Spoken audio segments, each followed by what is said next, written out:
नमस्कार दोस्तों, दुनिया के सबसे प्राचीन अंतर्राष्ट्रीय आवासीय विश्वविद्यालय नालंदा विश्वविद्यालय है। 19 जून 2024 को भारत के प्रधानमंत्री नरेंद्र मोदी के द्वारा इस यूनिवर्सिटी का इनॉग्रेशन किया गया है।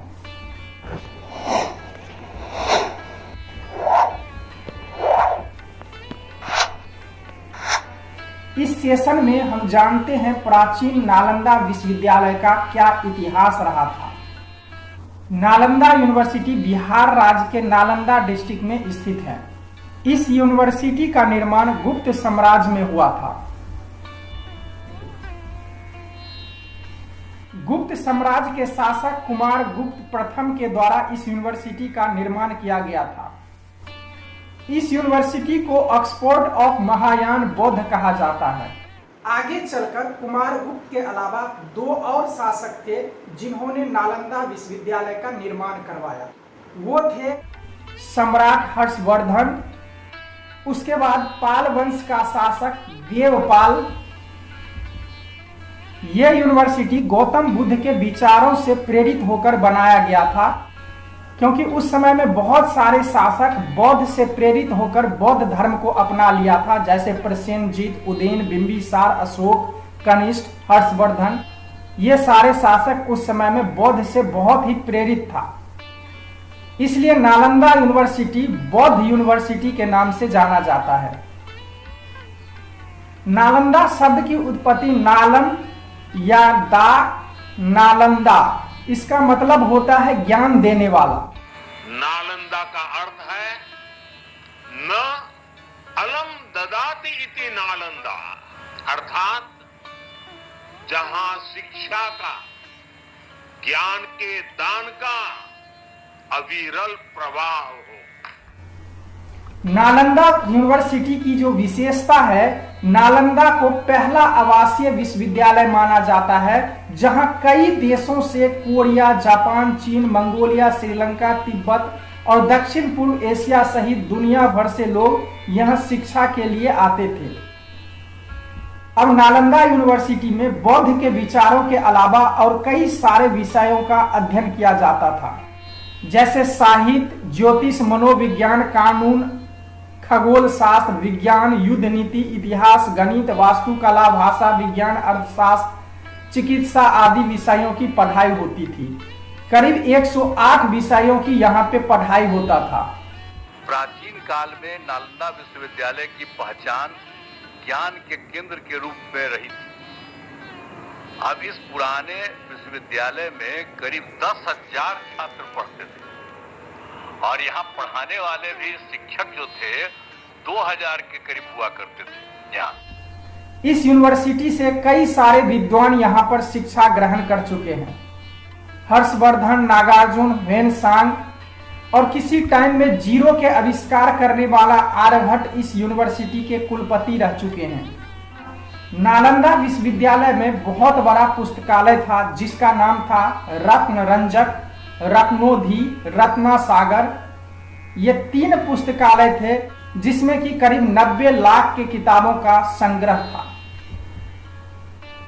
अब हम नालंदा विश्वविद्यालय के एक्चुअल साइट पे चलते हैं। वहां पे जो खंडहर अवशेष है उससे हम पता करते हैं किस तरह का ये विश्वविद्यालय हुआ करता था।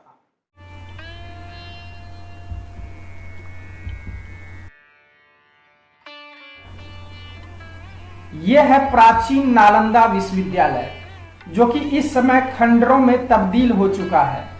यहाँ पे आप देख सकते हैं नालंदा विश्वविद्यालय का मुख्य गेट यही था। यहाँ पे 3 सीढ़ियां देख सकते हैं जो कि अलग अलग शासकों ने अपने दौर में बनवाया था। यह नालंदा विश्वविद्यालय के शिक्षा के लिए अलग अलग ब्लॉक है, जहां पे अलग अलग तरह के ब्लॉक में अलग अलग तरह की शिक्षा दिया जाता था। यहां पर देख सकते हैं चारों तरफ से कमरे हैं छोटे छोटे, और बीच में यहां पे स्टेज देख सकते हैं। इस छोटे छोटे कमरे में एक ब्लॉक में 35 कमरे हुआ करते थे और एक स्टेज और बीच में स्पेस हुआ करता था। एक कमरे में एक स्टूडेंट यहाँ पे रहते थे और पर्टिकुलर टाइप का शिक्षा लेते थे। जैसे चिकित्सा विज्ञान का है तो चिकित्सा विज्ञान के ब्लॉक में रहेंगे, अर्थशास्त्र का होगा वो अर्थशास्त्र के ब्लॉक में ही रहेंगे। तो इस तरह का कमरा था, देख सकते हैं ये छोटा सा कमरा, एक कमरे में एक लोग रहते थे। इसकी दीवारें देख सकते हैं कितनी मोटी थी, बहुत मोटा दीवार था, करीब 5 फीट का दीवार देख सकते हैं, ये मोटा था। यहाँ पर सारे स्टूडेंट कमरे में रहते थे और जब पढ़ाई हुआ करता था टीचर इस स्टेज पे बैठते थे, यानी खड़ा होकर के पढ़ाते थे और सारे स्टूडेंट बाहर आकर नीचे बैठते थे। अगर किसी स्टूडेंट का तबीयत खराब है या किसी रोग से प्रभावित है तो वो अपने कमरे से ही इस स्टेज को देख सकते थे और टीचर का जो पढ़ाया जाता था टीचर के द्वारा वो सुना जा सकता था।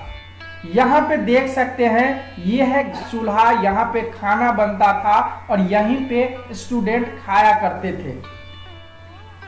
यहाँ पे देख सकते हैं ये है कुआं, हर एक ब्लॉक में एक एक कुआं होता था।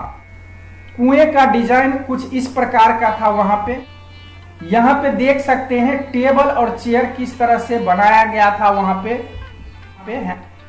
यहाँ पे आप 2 तरह के कंस्ट्रक्शन देख सकते हैं। एक कंस्ट्रक्शन जो कि चतुर्भुज टाइप का है, यहाँ पे लोग अपना योगा मेडिटेशन वगैरह करते थे। दूसरा राउंड टाइप का देख सकते हैं। राउंड टाइप इसलिए है जब कोई यहाँ के स्टूडेंट या टीचर दूर के होते थे जिसका डेथ हो जाता था उसका ये समाधि है।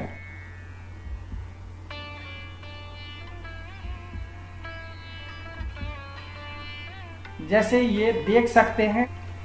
अब इस यूनिवर्सिटी को नजर लग गया और 1190 में एक तुर्क शासक बख्तियार खिलजी ने इसको नष्ट कर दिया। तो देखिए भारत के बहुत ही बड़े आर्कियोलॉजिस्ट थे HD संकालिया।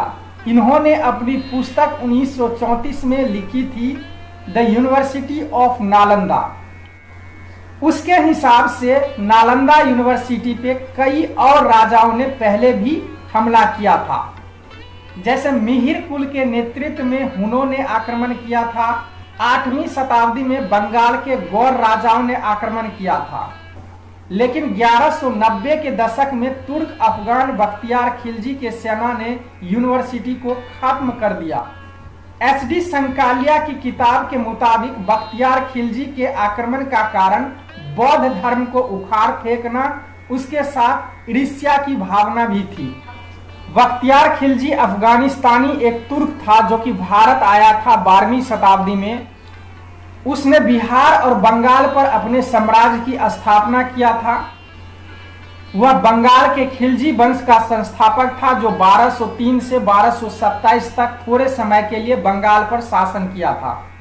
मोहम्मद बिन बख्तियार खिलजी और उनके साथी योद्धा सुबाहदार ओलिया खान नालंदा विश्वविद्यालय में बौद्ध भिक्षुओं को बौद्ध में सेना का नेतृत्व किया था। प्राचीन नालंदा विश्वविद्यालय के ऊपर बख्तियार खिलजी को हमला कराने के 2 कारण सामने आते हैं। पहला कि वो बौद्धिस्ट को नष्ट करना चाहता था। दूसरा जो कारण था वो बहुत ही इंटरेस्टिंग कारण था, वो ये था एक बार बख्तियार खिलजी बहुत ज्यादा बीमार पड़ जाता है जिससे कि उसके हकीम उसको ठीक करने में नाकाम साबित हो जाते हैं। खिलजी की हालत बहुत ज्यादा खराब हो जाती है। किसी ने उसको सलाह दिया कि नालंदा विश्वविद्यालय में राहुल श्री भद्रा है जो वहां के आचार्य हैं, आयुर्वेदाचार्य हैं, वो आपको ठीक कर सकते हैं, उनसे आप दिखाइए। लेकिन बख्तियार खिलजी को इस पे यकीन नहीं होता है। वो ऐसा कतई नहीं मानते हैं कि हमारे हकीमों से ज्यादा यहाँ के आचार्य हो सकते हैं। लेकिन जब तबीयत बहुत ज्यादा खराब होने लगती है तब राहुल श्री भद्रा को बुलाया जाता है। राहुल श्री भद्रा इनको जब देखते हैं तो इनको दवाई देने की सलाह करते हैं। लेकिन बख्तियार खिलजी आयुर्वेदाचार्य के द्वारा किसी भी तरह का दवाई खाने से मना कर देता है। फिर राहुल श्रीभद्रा जी दिमाग लगाते हैं और कहते हैं ठीक है, आप दवाई मत खाइए। उन्होंने एक कुरान लिया और उन्होंने कहा इस कुरान को इतने पेज से इतने पेज तक आप पढ़ लीजिए, आप ठीक हो जाएंगे। अब बख्तियार खिलजी ऐसा ही करता है। राहुल श्रीभद्रा के द्वारा जो कुरान दिया गया था उसको पढ़ने लगता है और कुछ ही दिनों में वो ठीक हो जाते हैं। एक्चुअली में जो कुरान दिया गया था उस पे राहुल श्रीभद्रा जी दवाइयों का लेप लगा देते हैं। जैसे ही बख्तियार खिलजी पेज पलटता था, अपने मुंह से थूक के द्वारा वो सारा का सारा दवाई उनके मुंह में चला जाता था, जिससे वह कुछ ही दिनों के बाद ठीक हो जाता है। जब बख्तियार खिलजी को इस बात का पता चलता है, वो बहुत क्रोधित हो जाता है। वो समझता है, सोचता है कि हमारे हकीमों से ज्यादा कैसे ये बढ़िया हो सकता है यहाँ के आयुर्वेदाचार। अब वो सोच लिया कि नालंदा विश्वविद्यालय को पूरी तरह से हम खत्म कर देंगे, यहाँ के जितने भी ज्ञान के भंडार है उसको हम नष्ट कर देंगे।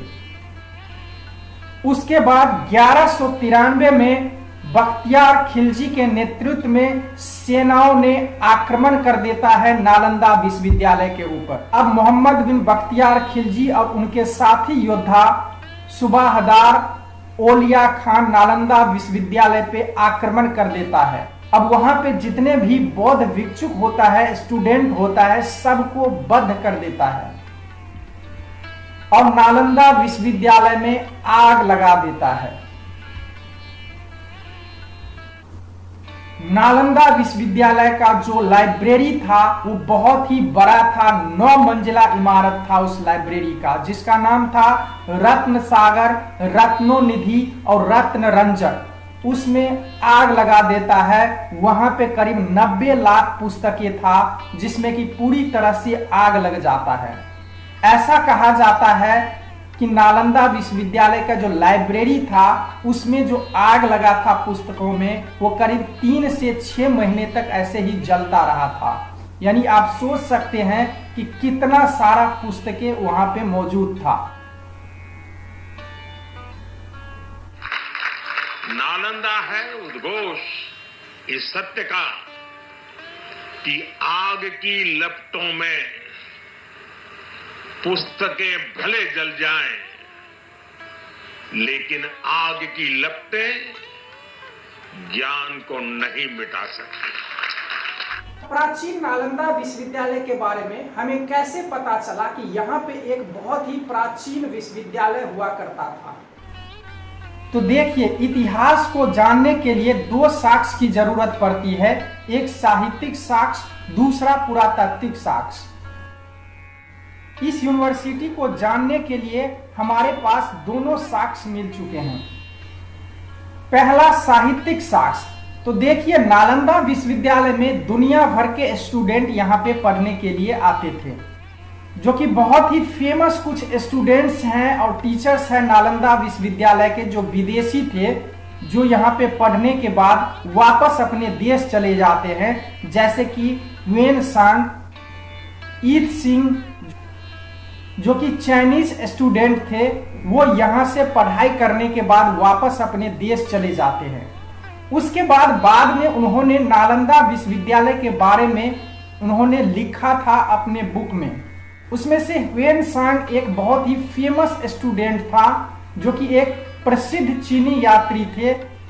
इन्होंने नालंदा विश्वविद्यालय में शिक्षा ग्रहण किया था, बाद में यहाँ पे आचार्य का काम किया था, यानी पढ़ाया था, और यहाँ से कई सारे पुस्तक ले जाते हैं और बाद में नालंदा विश्वविद्यालय के बारे में लिखते हैं।